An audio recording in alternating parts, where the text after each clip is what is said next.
Alhamdulillahi wa kafa wassalatu wassalamu ala nabil mustafa wa ala ahli sidki wal wafa.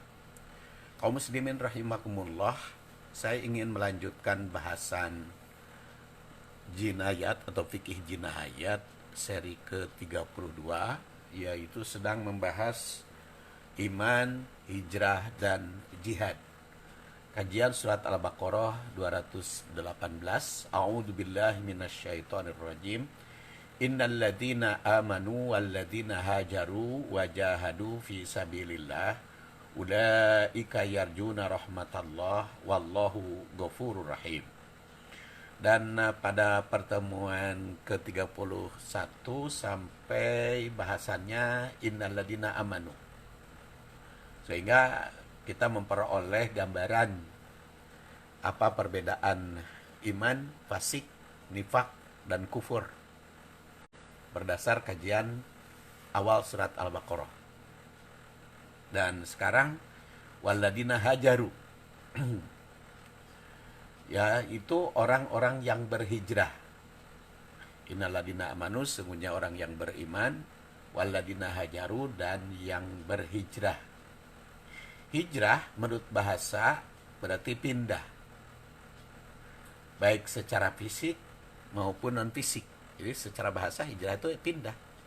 Jadi kalau ditinjau dari segi bahasa, ada hijrah tempat, ada hijrah pendapat, hijrah pendirian. Makanya dikenal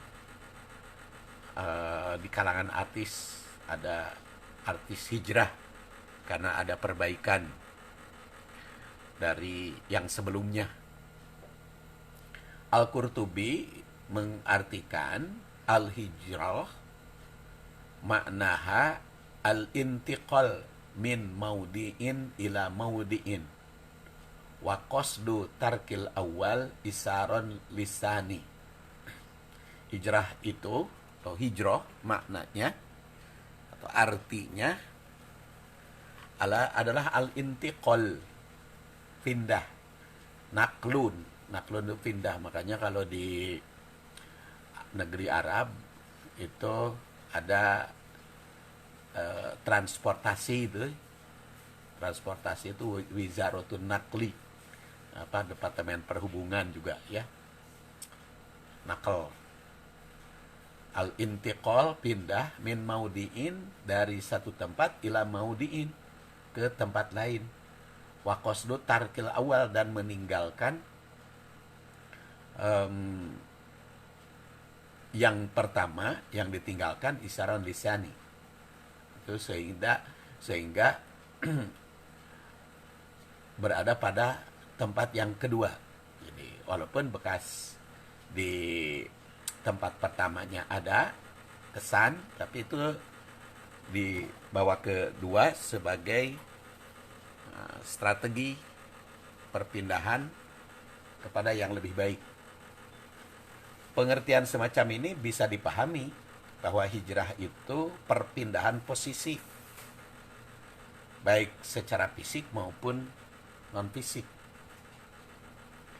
Perpindahan fisik adalah pindah dari tempat yang diduduki ke tempat yang belum, atau ke tempat yang dituju. Sedangkan pindah non-fisik, pindah pendirian, atau pergantian sikap, atau juga perubahan tingkah laku. Itu hijrah. Jadi kalau secara bahasa mah, hijrah itu bisa saja dari yang baik kepada yang baik, dari yang biasa kepada yang biasa, dari yang baik kepada lebih baik. Bisa saja dari yang buruk, dari yang baik kepada yang buruk. Tapi tentu saja konotasinya kalau hijrah itu kepada yang lebih baik. Dan oleh kalangan ulama dipahami makna hijrah itu cukup banyak. Ada yang memahaminya, mufassir itu hijrah adalah taroku diarohum khaufal fitnah wal ibtihad fidatillah, meninggalkan suatu tempat karena khawatir terjadi fitnah dan kembali kepada jalan Allah. Kemudian Mahmud Hijazi dalam tafsirnya mengatakan farokul ahl wal auton li'i'la'i kalimatillah wa nasri dinihi walahaku bin Nabi sallallahu alaihi wasallam, yaitu meninggalkan keluarga, tempat, tanah air karena untuk meninggikan kalimat Allah dan menolong atau membela agama Allah, mengikuti jejak langkah Rasul sallallahu alaihi wasallam. Itu hijrah dalam pengertian yang dilakukan oleh para sahabat Rasulullah sallallahu alaihi wasallam. Kemudian juga hijrah dalam arti luas, Rasulullah SAW bersabda, al-muhajiru man hajaro manahallahu anhu. Orang yang berhijrah adalah yang meninggalkan apa yang dilarang. Jadi kalau dia meninggalkan apa yang telah dilarang oleh Allah, itu namanya hijrah. Kemudian riwayat At-Tabarani, dalam khutbahnya Rasulullah SAW bersabda, al-muhajiru man hajaros sayyi'at. Muhajiru, orang-orang yang berhijrah itu adalah orang yang meninggalkan kesalahan-kesalahan. Orang yang meninggalkan perbuatan-perbuatan jelek, perbuatan-perbuatan buruk, dia tinggalkan. Itu hijrah. Jadi kalau kita pahami pengertian ini, sekarang akan kelihatan perbedaan antara iman dengan hijrah. Kalau iman itu kan lebih kepada keyakinan dalam diri yang dibuktikan dengan lisan dan perbuatan. Jadi kalau kita melaksanakan ibadah sholat, zakat, saum, haji, itu semuanya iman. Karena iman itu dibuktikan di dalam syariah, di dalam fikih, dalam rukun Islam. Kalau iman yang dibuktikan di dalam ibadah, maka sholat, zakat, saum, haji, syahadat, sholat, zakat, saum, haji itu sebagai iman. Kemudian kita melaksanakan nikah sesuai dengan ajaran Islam, karena yakin ajaran Islam lebih baik, itu iman. Kita juga berpolitik berdasar syariat Islam, sehingga dalam kehidupan berpolitik disesuaikan dengan aturan Islam, karena Islam harus dibuktikan pula di dalam politik yang dilandasi iman itu. Nah, itu iman. Demikian pula di dalam ekonomi, sehingga bisnis kita menjauhi riba karena takut dosa di akhirat kelak, kan rukun iman itu. Jadi kalau kita mengikuti jejak langkah Rasul dalam sholat, karena kita iman kepada Rasul. Kita melaksanakan zakat berdasar Al-Quran dan Sunnah, karena kita iman kepada kitabullah. Kita juga merasa diawasi karena iman kepada malaikat. Kita mempersiapkan diri semua itu untuk kehidupan akhirat karena iman kepada hari akhir. Dan kita juga percaya akan qada dan qadar yang ditentukan oleh Allah, itu iman kepada takdir. Itu iman. Sekarang hijrahnya bagaimana? Hijrah itu meninggalkan yang bertentangan dengan syariah. Jadi kalau tadi sholat dalam artian iman, kita melaksanakan sholat itu sesuai dengan apa yang diajarkan oleh Allah, apa yang diajarkan Rasul, itu iman. Tapi kalau kita meninggalkan perbuatan-perbuatan yang bertentangan dengan sholat, itu hijrah. Kalau kita nikah berdasar syariat Islam, itu iman. Tapi kalau kita meninggalkan perbuatan-perbuatan yang melanggar aturan nikah, yang melanggar atau mengikuti penyimpangan, kita jauhi penyimpangan urusan nikah, itu hijrah. Karena hijrah itu dalam hadis, al-muhajiru man hajaros sayyi'at, meninggalkan yang bertentangan, atau man hajaro manahallahu anhu, meninggalkan yang dilarang. Jadi ini kaitan antara iman dengan hijrah. Wahbah Juhaili berpendapat bahwa hijrah fisik yang dilakukan Rasul dan para sahabat itu cukup banyak hikmah dan fungsinya. Yang paling penting antara lain tegaknya syiar Islam dan menghindari konflik keagamaan. Jadi kan dengan hijrah Rasulullah SAW dari Mekah ke Madinah, maka syiar Islam akan semakin terpancar dari Madinah itu. Karena situasi dan kondisinya cukup baik, cukup mendukung. Seperti yang saya uraikan pada waktu yang lalu. Bagaimana Rasulullah SAW bisa memperbaiki situasi dan kondisi. Itu hikmahnya. Kedua, mencari dan mendapatkan kemungkinan tersebarnya ajaran Islam. Karena bukan hanya di Mekah, tapi juga di Madinah. Itu hikmahnya hijrah. Kaum muslimin yang tidak memiliki peluang untuk mendapatkan bimbingan Islam dan memahami hukumnya di suatu tempat, maka bisa itu hijrah ke tempat yang lain untuk mendapatkannya. Makanya itu juga bagaimana orang tua sudah melatih anaknya dalam berhijrah karena di rumahnya kurang mendapat bimbingan secara baik, lalu anaknya dihijrahkan ke tempat belajar, ke pesantren, lalu pindah tempat. Dan memang kalau hijrah seperti ini banyak dilakukan oleh para nabi terdahulu.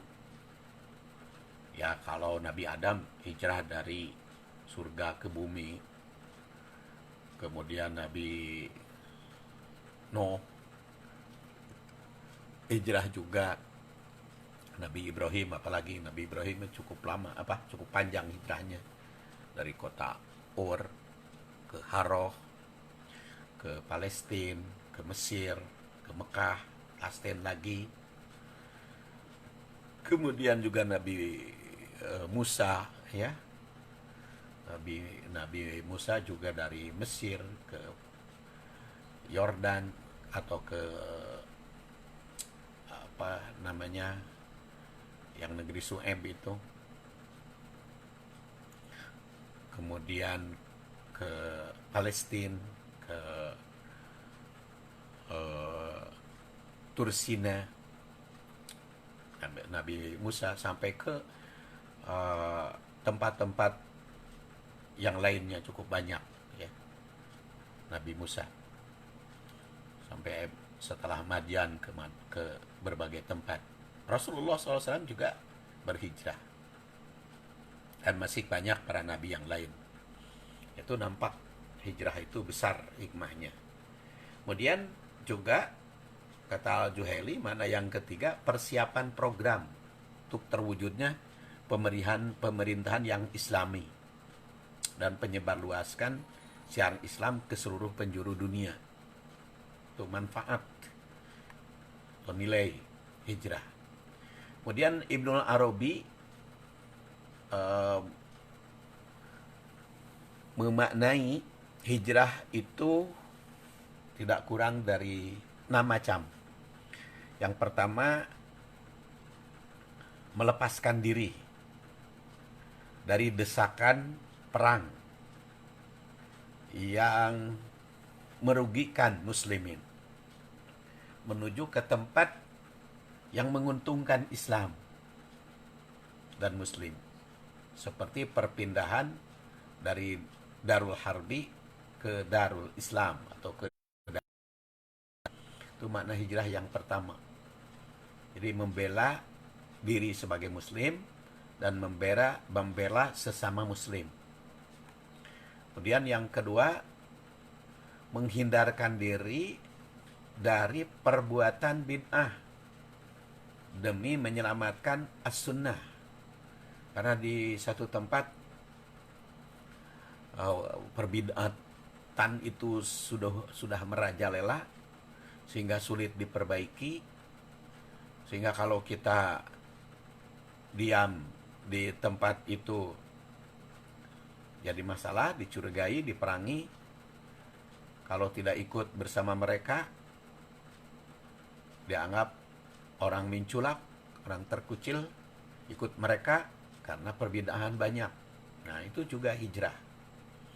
Ketiga, hijrah perpindahan dari suatu tempat yang penuh maksiat dan perbuatan haram ke tempat bersih. Di tempat itu, umpamanya di dalam pekerjaan atau di satu instansi kita bekerja, tapi penuh kemaksiatan yang sulit kita perbaiki, sulit kita ubah. Bahkan kalau kita diam akan terbawa. Bahkan apalagi di tempat korupsi yang sudah merajalela, bisa dihukum tanpa dosa. Kadang-kadang kan kalau di tempat korupsi yang sudah merajalela, kita diam saja itu bisa masuk penjara ya, karena dianggapnya mendukung kalau kita tidak memperbaiki. Nah, sehingga bagi tempat yang berada seperti itu, hijrah fisik atau hijrah pekerjaan. Keempat, melepaskan diri dari ancaman penyakit yang apabila tidak pindah akan membahayakan badan. Nah, itu karena mungkin di satu tempat itu penuh wabah merajalela yang membahayakan diri, dan ada tempat yang aman. Jadi bukan tempat perpindahan ke orang lain menularkan, bukan, tapi mencari tempat yang tidak terkena dan tidak mengenakan pada orang. Hijrah. Yang kelima adalah menyelamatkan diri dari ancaman orang jahat, karena berada di tempat yang kurang aman. Jadi selalu ancaman, di banyak kejahatan, banyak begal, banyak pencuri, banyak perampok, dan kalau di situ kita terus-menerus terancam, nah kita hijrah secara fisik. Nah, ini kan 6 perkara ini dalam arti hijrah fisik yang dikemukakan oleh Ibnu Arabi. Yang keenam adalah menyelamatkan kekayaan yang sangat berguna bagi perjuangan Islam. Jadi harta kita terancam oleh berbagai penjahat, sehingga kita hijrahkan, kita pindahkan. Ini makna hijrah secara fisik yang disampaikan oleh Ibnu Arabi. Memperhatikan uraian tadi, jelas bahwa hijrah fisik itu akan tetap ada. Jadi selama hayat di kandung badan, selama kita berada di dunia, hijrah fisik itu akan tetap ada, cuman mungkin beda bentuk dan sifatnya. Ada tadi perpindahan tempat, ada perpindahan situasi dan kondisi secara fisik. Ternyata itu masih tetap 6 perkara dikemukakan oleh Ibnu Arabi kan masih tetap bisa dijalankan. Hijrah yang berupa fisik itu sifatnya tentu saja beraneka ragam. Namun yang penting semua hijrah itu harus dilakukan fisabilillah, harus di jalan Allah Subhanahu wa taala. Jadi tidak boleh hijrah malah bertentangan dengan aturan Allah, karena kan yang kita bicarakan ini hajarunya hijrah dalam rangka iman, innaladina amanu waladina hajaru, di hijrah fisik maupun non fisik. Nah, kenapa kan ada hadis la hijrota ba'dal fathi walakin jihadun waniyah, tidak ada hijrah setelah futuh, yang ada jihad. dan program jihad itu. Sebagaimana diriwayatkan oleh Al-Bukhari nomor 2575. Tidak ada hijrah setelah Futuh Mekah. Nah, ini maksudnya adalah tidak ada kewajiban hijrah dari Mekah ke Madinah. Jadi kalau sudah Futuh Mekah, yaitu pada tahun ke-8 Hijriah, orang-orang yang ada di Mekah itu tidak diperintahkan untuk hijrah ke Madinah.